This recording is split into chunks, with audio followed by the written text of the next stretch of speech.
ဝိညာဉ်ဟောတဲ့ဆရာတွေကတက်လက်ပိုင်းနဲ့အသက်ကြီးပိုင်းတွေဖြစ်ပေမဲ့ဆရာဥက္ကကျော်ကတော့အခုမှအသက်18နှစ်အရွယ်သားရှိတဲ့သူပါအသက်ငယ်ပေမဲ့လည်းပညာစွမ်းကကြီးမားတာကြောင့်သူ့ထံမှာလည်းတပည့်ခံယူပြီးပညာသင်ယူနေသူတွေကယောက်80ကျော်ခန့်ရှိပါပြီပညာသင်တဲ့တပည့်တွေထဲမှာအဖိုးရွယ်တွေထိပါဝင်ပေမဲ့ပညာကုံကြောင့်ရှ िख ိုးကြောခံရတဲ့သူလည်းဖြစ်ပါတယ်ဆရာဥက္ကကျော်ဟာလွန်ခဲ့တဲ့ရက်ပိုင်းကမှအသက်18နှစ်ပြည့်သွားခဲ့တဲ့သူပါသူ့ရဲ့မွေးနေ့ကိုတပည့်တွေမိတ်ဆွေတွေနဲ့ကျင်းပပြီးတပည့်တွေကရိုးသေးသေးဆက်ဆံကြတာကိုလူအများစုကသတိထားမိကြပါတယ်ဆရာဥက္ကကျော်ကသူ့အသက်9နှစ်အရွယ်ကလေးကတုတ်တန်ဒီမှာကျင့်စင်တွေကိုကျင့်ခဲ့တာပါတုတ်တန်တစ်ခုတည်းကိုသွားကျင့်တာမဟုတ်ဘဲကိုတင်ချိုင်းအောင်ထားတဲ့ဥက္ကကျော်ကငယ်စဉ်ကလေးကပါရမီပါလာခဲ့သူဖြစ်ပါတယ်တုတ်တန်တစ်ခုမှာကျင့်စင်ကိုကျင့်ရင်းနဲ့တုတ်တန်ရှင်မကသူ့ရှိကနေဖြတ်သွားခဲ့တာပါတာမန်လူတွေထက်အစမတန်အရန်ရှည်လျားတဲ့တုတ်တန်ရှင်မကိုမြင်လိုက်ရတဲ့အခါ9နှစ်အရွယ်သားရှိသေးတဲ့ဥက္ကကျော်ကလန့်ပြီးဖြားသွားခဲ့ပါသေးတယ်အဲဒီကနေစတင်ကအကြားတက်အမြင့်တက်တွေပွင့်သွားပြီးသူ့အတွက်တော့တုတ်တန်ရှင်မကဖွင့်ပေးခဲ့တယ်လို့ယုံကြည်သွားခဲ့တာပါ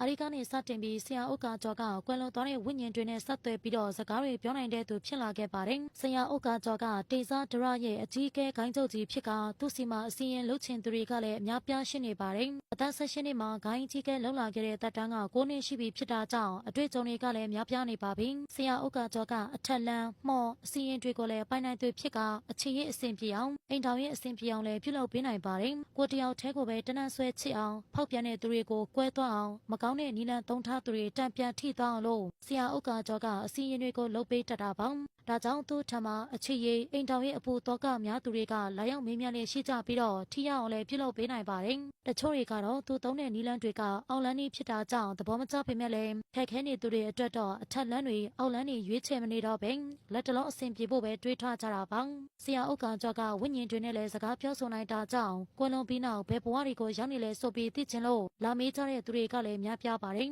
ဒါပေမဲ့ဝိညာဉ်အဟောကိုတော့လူတိုင်းကိုဟောပေးတာမဟုတ်ဘဲအမှုအတွက်လိုအပ်တဲ့သူအမှန်တရားကိုတကယ်သိချင်တဲ့သူတွေကိုပဲဟောပေးတာပါဝိညာဉ်ဟောပေးတဲ့ဆရာတွေကအသက်တိုတက်တာကြောင့်ဆရာဥက္ကကျော်ကရံဖန်ရံခါမှသာဟောပေးတတ်သူဖြစ်ပါတယ်သူဟောပေးတိုင်းလည်းမှန်ကန်နေတာကြောင့်အာကိုတကြီးနဲ့မင်းမြန်းကြတာပါဆရာဥက္ကကျော်ကကွယ်လွန်မဲ့ရက်တွေကိုလည်းသိနိုင်တဲ့အထိအစွမ်းကြီးမားသလိုကွယ်လွန်တဲ့ရက်ကိုလည်းရွေ့သွားအောင်ရတရားတွေလည်းပေးနိုင်ပါတယ်ဒါတွေမကသေးပဲငလျင်မလောက်အောင်လို့အစီရင်တွေနဲ့လည်းဟန်တားနိုင်တဲ့အထိပညာစွမ်းကကြီးမားနေတဲ့သူပါအသက်18နှစ်အရွယ်သားရှိသေးပေမဲ့ဒီလိုပညာတွေအလုံးတက်မြောက်နေတာကြောင့်သူ့ထက်အသက်များစွာကြီးတဲ့သူတွေကတော့ဆရာလို့တလေးတစားနဲ့ခေါ်ပြီးလာရောက်မေးမြန်းနေရတာဖြစ်ပါတယ်ဆရာဥက္ကကျော်ကိုတာမန်တိုင်းကြည့်ရင်တော့လူငယ်လေးတယောက်လိုထင်ရပေမဲ့လည်းတကယ်လက်တွေ့မှာတော့သူ့ရဲ့ပညာကအကြီးကဲတယောက်ဆိုတဲ့နာမည်နဲ့အညီပြေဝနေတာပါကွယ်လွန်သွားတဲ့သူတွေနဲ့ဆက်သွယ်စကားပြောဆိုနိုင်တဲ့ပညာရက်တွေကိုပရိသတ်ကြီးရောယုံကြည်ရလားဆိုတာပြပြခဲ့ပါအောင်ရှင်အားလုံးကိုကျေးဇူးတင်ပါတယ်နောက်